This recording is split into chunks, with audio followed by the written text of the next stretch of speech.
Are you ready? No, I don't. Can I have all council members to their seats? The time is now 6:33. We're going to begin the public hearing session, public speaking session for August 4th, 2025.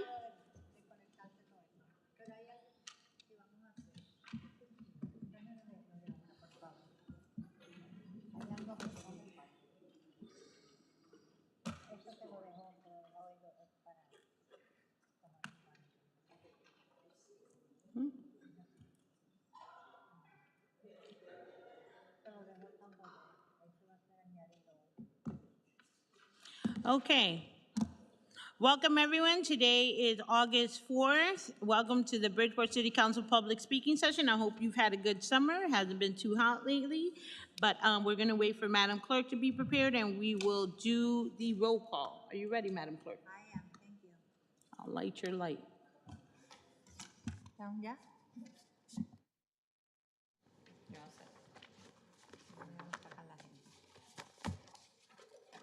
¿Dónde está la agenda, mami? Oye, Right there. thank you.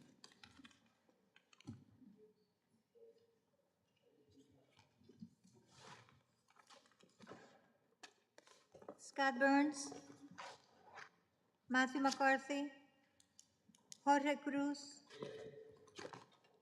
Denise Delamoy, Dasha Spell, Rolanda Smith, Akeem Boyd, Janet Heron, Michelle Lyons,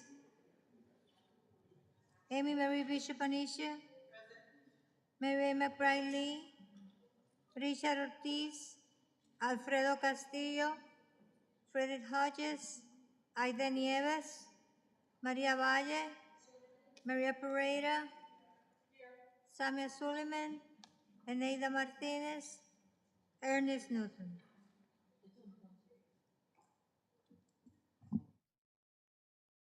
Present.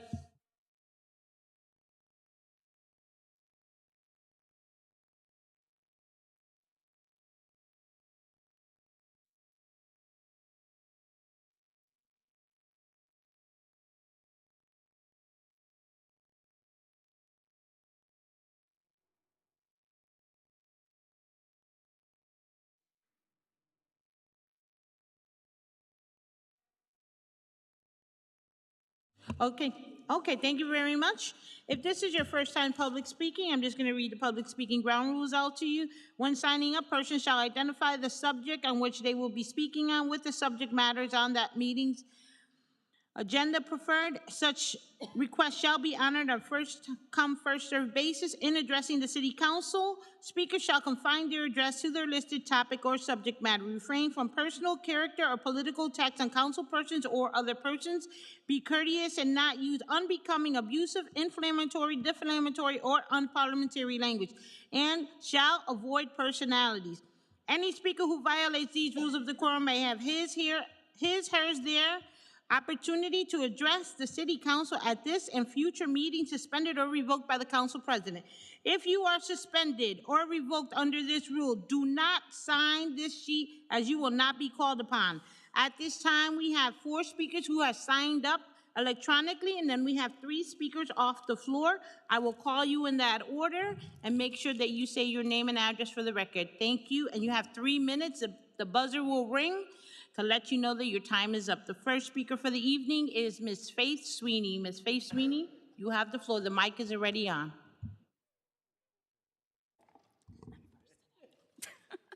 Thank you. Faith Sweeney, Huntington Turnpike. Thank you for taking the time to review the proposed charter and providing your recommendations to the commission. Your work has been essential in assuring that our city's governing document truly serves the needs of Bridgeport's residents, employees, and elected officials. As we continue in this process, I want to emphasize the importance of establishing a review cycle regularly for the charter, and ideally to review the charter every 7 to 10 years, so that it remains a living document that evolves with the city. 13 years is too long. That was the last time it was looked at, and we need to have a more consistent review that will help ensure the charter continues to reflect the current needs, challenges, and provides best governance practices.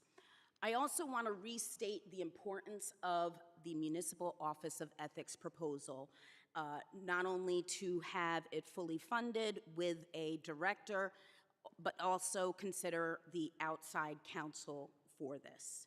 A strong ethics office is critical for maintaining public trust and ensuring that the city operates with integrity.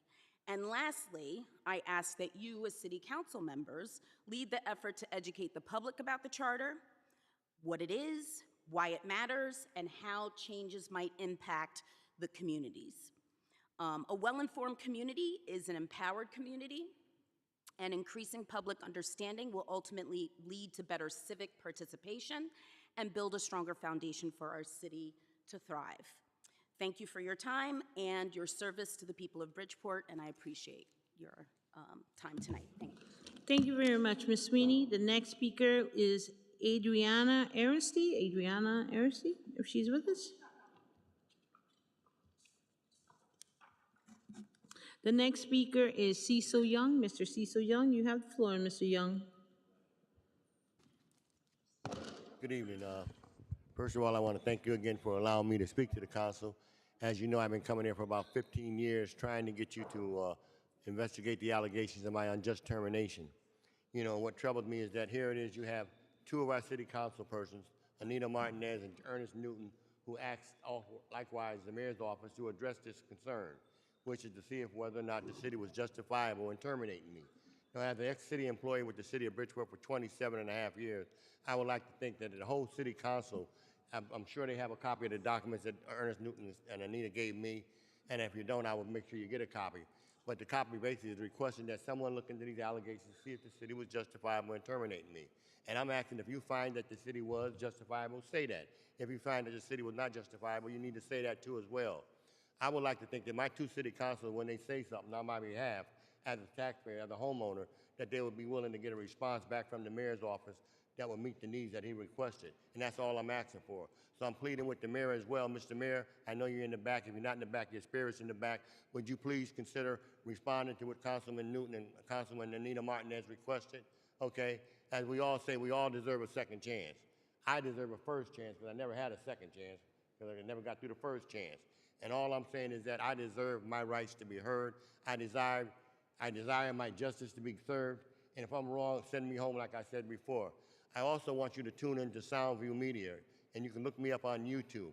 I have an hour-long show on Wednesday that's coming 8:30, and I'm going to be highlighting all the above about Ethics Commission and all the above. I endorse Ethics Commissions.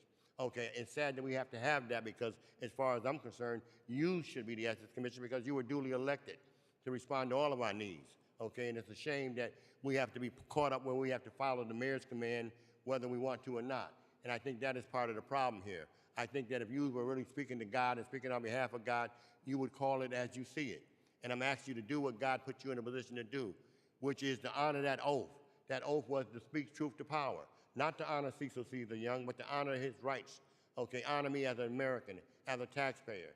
I say to you, I have always spoke out on issues pertaining to all people of all concerns, and all I'm saying to the mayor and to the city council, please pursue this matter. Tell me something so I can stop coming down here, because if you don't, yes, for the next 20 years, if I have to come down here in crutches or I'll be rolling in here in a wheelchair, I will continue to come. So I will not stop. I cannot stop. I lost my wife behind this matter. I have my daughter who's been fragmented in ways that I can't even explain, and then she still can't recover from what I put on her mother. Her mother is dead now because of the pressure I put on her about writing letters to all of y'all for the last 15 years. And now I've given you audio tape with Dr. Jody Paul's voice saying that I came to work. I've given you audio tape of Dr. Evans confirming the fact that I came to work. Yet and still I was terminated for not coming to work. All I say is listen to the evidence, look at it, and I thank you kindly for allowing me to speak. Thank you much.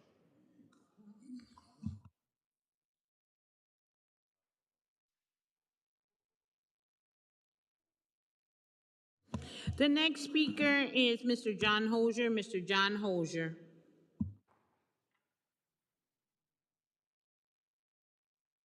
Good evening, council members. My name is John Hosier. I reside at 1244 Capitol Avenue, and I'm here to speak about charter revision. It is beyond obvious that the system is broken. The decisions that you make tonight should be strong and reflect the principles that you hold closest to your heart. If we fail, it's not for a lack of trying. We cannot fail. Ordinance Committee co-chairs Boyd and Martinez did an heroic job of moving the charter revision recommendations forward. The debate was in earnest and demonstrated each committee member's commitment of heart to our city. Each and every one of you deserve recognition. Now, that doesn't mean that I agree with all your recommendations. The debate may be long and hard tonight. Let me implore this council. The charter is not a personality. It is not about self-preservation. It's a living document, a truth, a faith, an opportunity for each and every one of you to show your true love of this city. Hopefully, the Charter Revision Commission will have the opportunity to continue its work. That decision, ladies and gentlemen, lies solely within your hands. Truly, and most importantly, the citizens of Bridgeport deserve the respect to have the very last word. It's all about basic values. It's all about basic values. It's all about ethics. Okay? Let's go.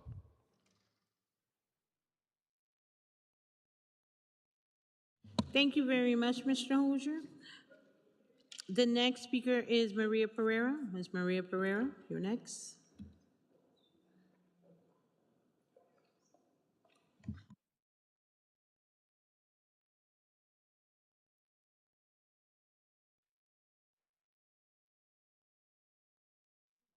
Good evening. My address is 80 Granfield Avenue, Bridgeport, Connecticut, 06610. I want to speak about the city charter. There are things that I really agree with in the charter, for instance, that the mayor shouldn't chair our meetings, that whoever the council president is, and none of my decisions are based on who's serving today and who isn't. We should never make decisions on the charter based on that. There are things I'm vehemently opposed to. I also feel, unfortunately, it was very rushed. And I think the commissioners did the best they could in a short period of time. I want to remind us that we established a charter commission by a 2/3 vote on February 18th, appointed commissioners, and as I've codified in a formal letter to all of you, that only 1/3 of the members could be public officials, and in the end, there were 46% of the people appointed to the chart were public officials, and that was after the 30-day requirement. So that was problematic. And now, if you recall, when we were having our June 16th meeting here, the Charter Commission was having its final meeting in the Wheeler Rooms. And that night, they finally adopted the final report. Unfortunately, there was a significant error created. There are 2 meetings that the Charter Commission must hold. Minimally. They can add other meetings, but they must hold 2. One is, it must hold a meeting before it starts any substantial work, and that's in the statute.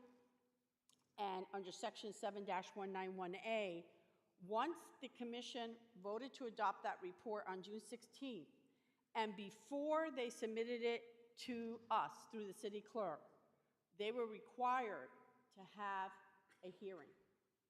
So they have to have one before they start substantial work. Once it's adopted on the 16th, they had to have another hearing before they transmitted it to us. Unfortunately, that night at 8:13, Tom Gaudette transmitted it to the city clerk, and they did not hold the statutorily required hearing before submitting it to us. So I think we have a lot of issues with following the statute and the law, and I don't see how this could stand lawfully, because you must follow, when it says shall, I don't care what Mark says, that's how we won the Supreme Court case. It said the board shall receive training. And the Supreme Court said you didn't provide them any training. So we're putting in the board, shall is shall. That's what they said at the Supreme Court. So as I said, those 2 hearings were required. They were not optional. And that second hearing was not held. And that's, I think, what happens when we're rushing right? Here we are having a regular meeting, they're over there trying to wrap up because it had to be in that night. Our resolution said it was due June 16th, and then Your time is up. the statute was not adhered to. Time's up. Thank you. Thank you. The last speaker will be Mr. John Marshall Lee. Mr. John Marshall Lee, you have the floor.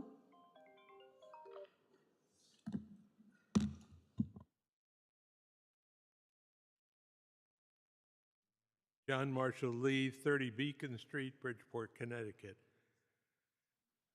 There is a sickness upon the people of Bridgeport.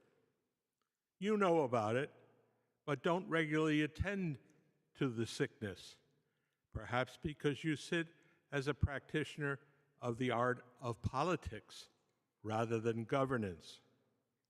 This removes you from your neighbors.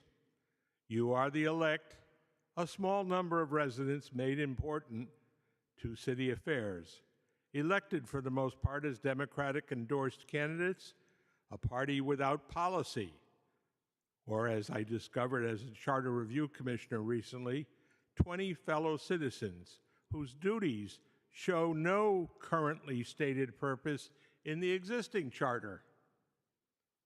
You got authorization, you got obligations, but no purpose.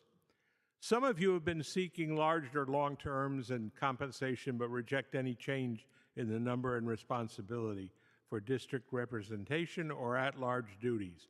And while both the Charter Commission, in its 3 months of concentrated work, with results producing a step towards balancing the executive and legislative municipal functions, the real effort was spent on ethics reform and civil service restatement in bringing the Charter up to date, more organized, simpler to read. I've spent much time in recent years seeking to understand the extent of housing issues in the city, spending some time with the hundreds or thousands of citizens who depend on HUD support for a residence, Social Security, a right earned for income in retirement, and Medicaid assistance for health care plans. They're very nervous. Helping these citizens become self-governing community voices is my objective, just as we have Neighborhood Watch available to other residents. Where is the Bridgeport Housing Authority pursuing a bond for $50 million with no project presented to you yet? Where is Fair Housing Commission, an ordinance you set in motion after 20 years of benign neglect by mayors? Where's the Housing and Economic Development Commission that the commission stumbled onto, provided in the current charter, Chapter 18, Section 4B? How did you serve owners in Success Village? Please knock on constituent doors this year to double the resulting votes on Election Day from the 10% to 20%. Double the fun, double the attention by casual conversations about the charter and purposes you will pursue. Will you ask them to vote? Time will tell.